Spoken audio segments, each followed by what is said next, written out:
Welcome back to those who have been watching, and hello to all my new watchers. I'm Chef Jennifer Basil, and we're going to be roaming around Italy today. Rome, in fact, is where we're going to be. We're going to be doing two classic Roman dishes. We're doing veal saltimbocca, and we're going to do the classic pasta called pasta alla carbonara.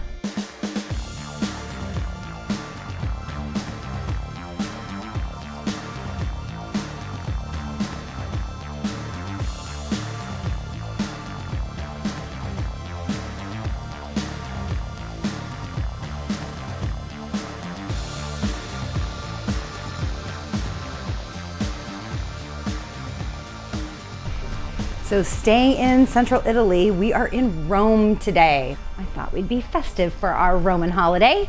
And in Vitos Veritas, there's truth in wine, and don't I know it. So let's have a little glass while we cook today's recipes. We're gonna do veal saltimbocca. We're starting with veal, prosciutto, sage, a little bit of flour to coat it, and all this goes in a pan with a little bit of a beurre blanc. So we're gonna do just a little bit of white wine and butter as a sauce to plate it with. Simple but delicious Roman dish.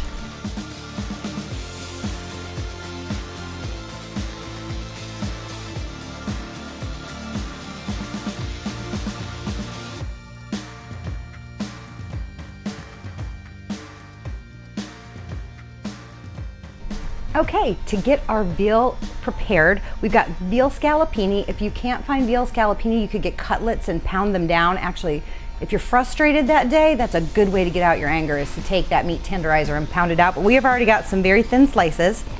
I'm going to first dip them in just a little bit of flour. That'll help get a nice pan sear on it when we put it in the saute pan. We're gonna cover that with the prosciutto and some sage, and put it all together with some toothpicks.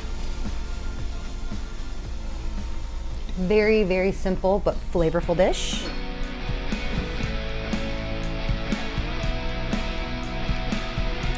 And we've got our sage and a toothpick, just to hold them together. Now, when we serve this though, we're gonna wanna take out those toothpicks because nobody wants to bite into a piece of wood. But for cooking, this will hold this together nicely for us.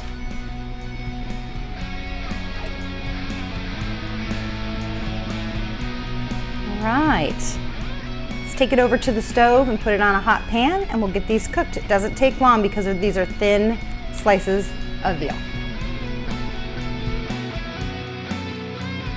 All right, so now we've got our pan on the stove. Let's get that warm. Again, we're not gonna put any oil or butter in this, not until it's hot, because we don't wanna have to call the fire department. So while we wait just a second, I'm gonna have a sip of my wine. One of my idols was Julia Childs, and I wish I had an opportunity to meet her, but she always drank while she cooked, so here we go. All right, that's getting hot. I'm gonna put a little bit of olive oil. And you know my trick, I always like to put butter because butter gives it that more brown color. So we'll take a little bit of butter, put that in the pan, let it melt down. I've got this on high, just so it heats up, and then we'll turn it down a little bit because we don't want to scorch the veal.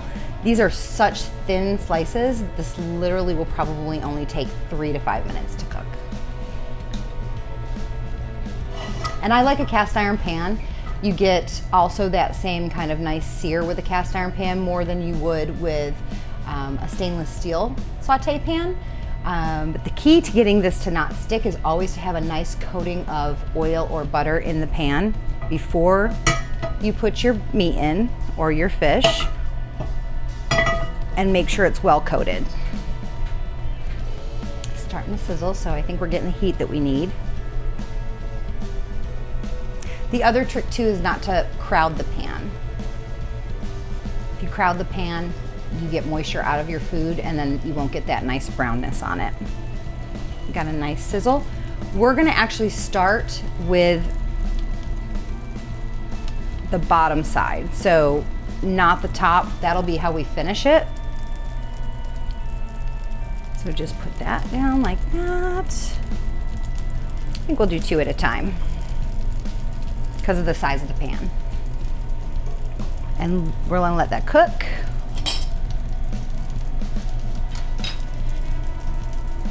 Just a few minutes. What kind of wine do y'all drink? Oh, see, there's my Texan coming out again. I prefer reds, although this is such a light dish, I think a white would actually blend better with it.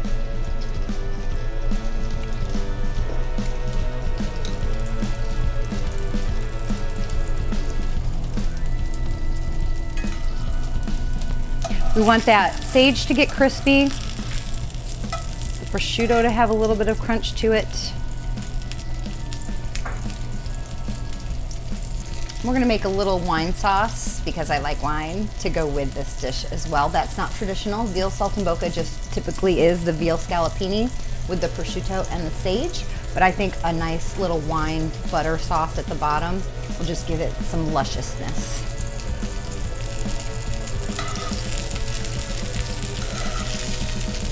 Let's do the other two, and we'll make the sauce.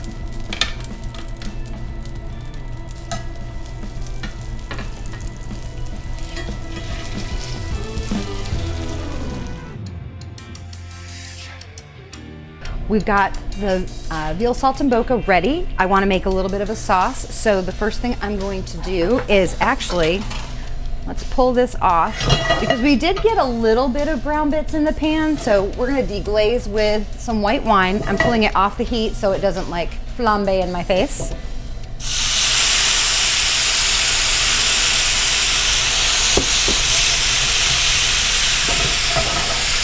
I've turned the heat down. We're just gonna add butter to that. I'm gonna whisk it together so it emulsifies and makes the sauce. Here's a nice thing about cast iron pans. You can use metal and it's not gonna scratch the pan. Another good reason to use cast iron.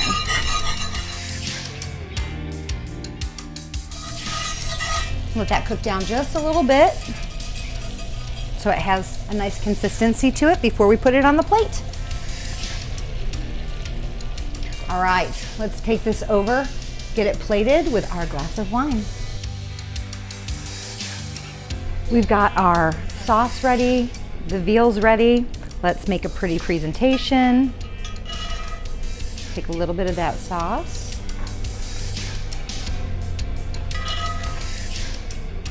You don't want to overpower the dish with sauce, so just a little bit as a bed for the veal. Now, take the toothpicks out. You don't want anybody stabbing themselves with a toothpick when they eat this. How pretty that is.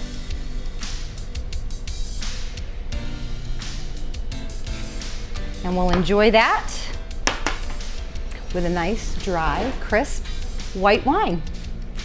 Veal saltimbocca.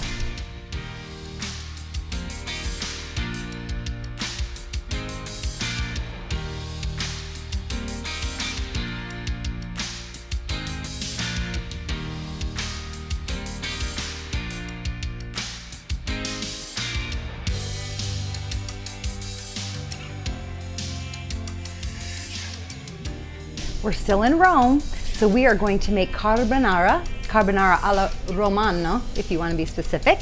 And we are going to be using a bucatini pasta. I have fresh pasta here for today.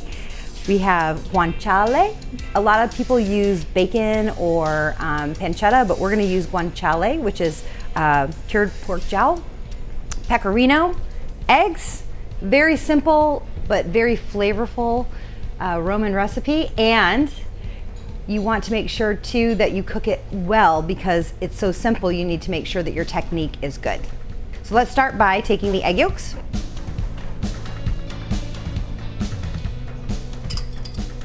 And some pecorino, not Parmigiano, pecorino.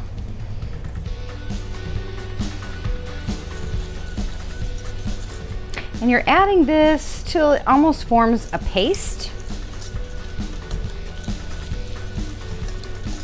Okay, we're gonna take this over to the stove and we're going to cook our pasta, our guanciale, and finish off the sauce. Okay, the first thing we want to do is actually get our guanciale rendered. So we're going to put that in the pan. This has fat in it, so I didn't put olive oil in the pan to begin with. We just kind of want to get that browned and get some of that fat rendered out of it. So I mentioned that we're using pecorino cheese instead of Parmigiano. This cheese is actually made from sheep's milk, and I kind of consider myself the black sheep of the family, or I guess maybe the redheaded stepchild. So I completely understand how Parmigiano, Reggiano, and Pecorino feel compared to one another. But in Rome, they use Pecorino. It actually too is rationed to soldiers, and it's one of the earliest recorded cheeses in history. Over 2,000 years old. Not the one that we're eating here today though. That might be moldy like blue cheese if we let it go that long. Okay, you can kind of see that guanciale is starting to get translucent, which is what we want.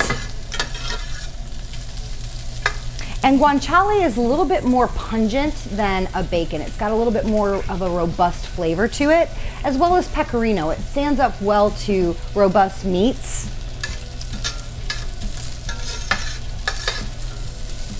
Okay, also on the stove, I've got water that's been salted like the sea. That's ready for our fresh pasta that's going to go in, because the pasta doesn't take very long since it's fresh. It won't take as long as a dried pasta. I actually cooked off pasta earlier so that I have a really nice starchy water to use in our pasta sauce.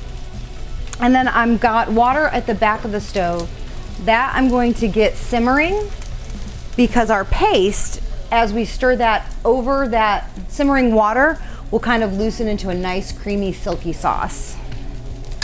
We're kind of doing a few things at once here. Oh, look at that's getting beautiful. Getting some crispiness on it. Got some nice fat in the bottom of the pan. Want a little bit more color on that before we start. So let's actually, while that's cooking, let me start this process. And actually, I'm going to do it right over my water here that's boiling for the pasta. So what this is going to do is it's going to melt the pecorino that's in the egg. And it's going to create a creamy, silky sauce as the pecorino melts. You can already kind of see it loosening up a little bit.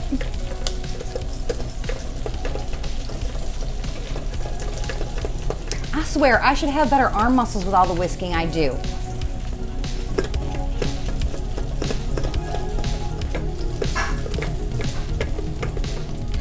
Make sure that your guanciale is not burning.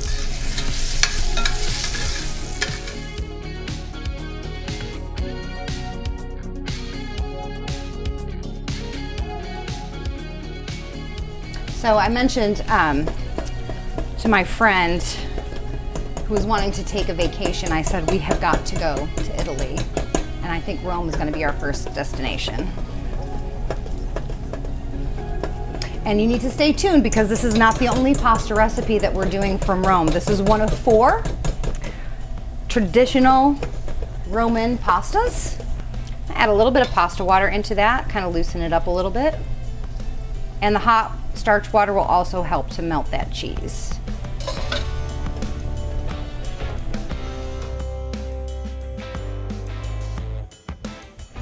Well, my arm hasn't fallen off yet, but look at how beautiful and silky that sauce is. So that's ready.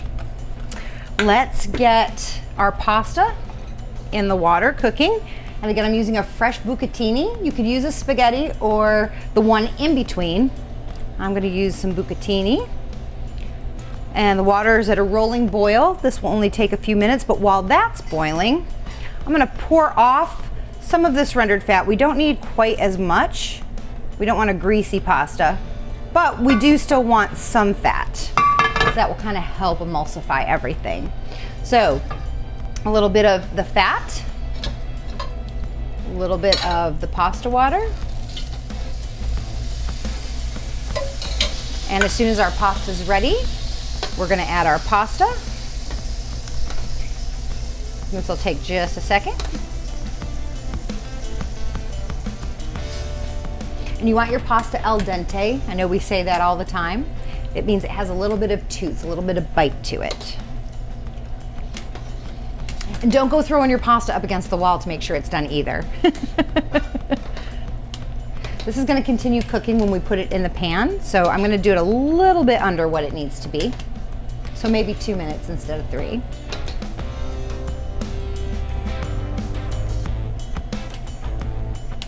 All right, we'll take that out of the pan.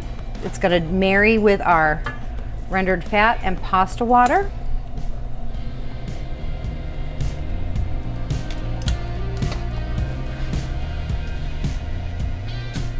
We're gonna put this, look at how creamy and silky that is. Isn't that beautiful? And if that seems a little too thick, add a little bit more of that pasta water. I'm gonna bring it together. Oh, so nice and creamy. Look at that, it's beautiful. Let's add a little bit of the guanciale back in so it's mixed in and tossed with the pasta.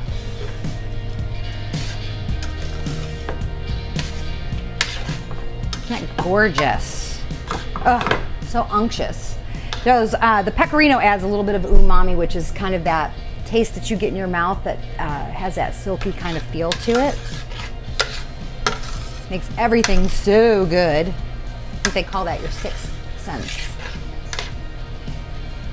Okay, let's get this plated.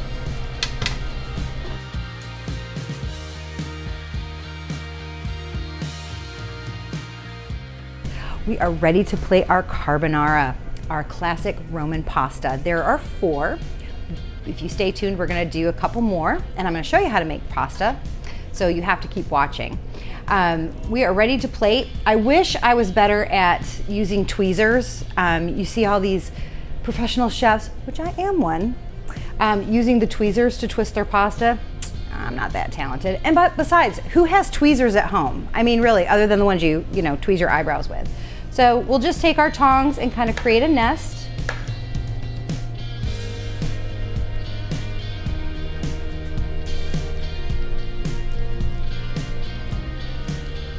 We are going to sprinkle some more pecorino on it. This dish has black pepper, so you cannot forget this ingredient. It is one of the 4 to make this pasta. And we'll top it with some of that crispy guanciale. Oh my goodness. The only thing that I can think of that's better than this pasta is maybe if a Roman god came and took me away. I hope you enjoyed our Roman classic dishes today. I am gonna go eat. I might have to put some stretchy pants on, but this was so much fun. I'm glad you joined me. You can find my recipes, these recipes and others at jenniferbasil.com, and stay tuned, there's more to come.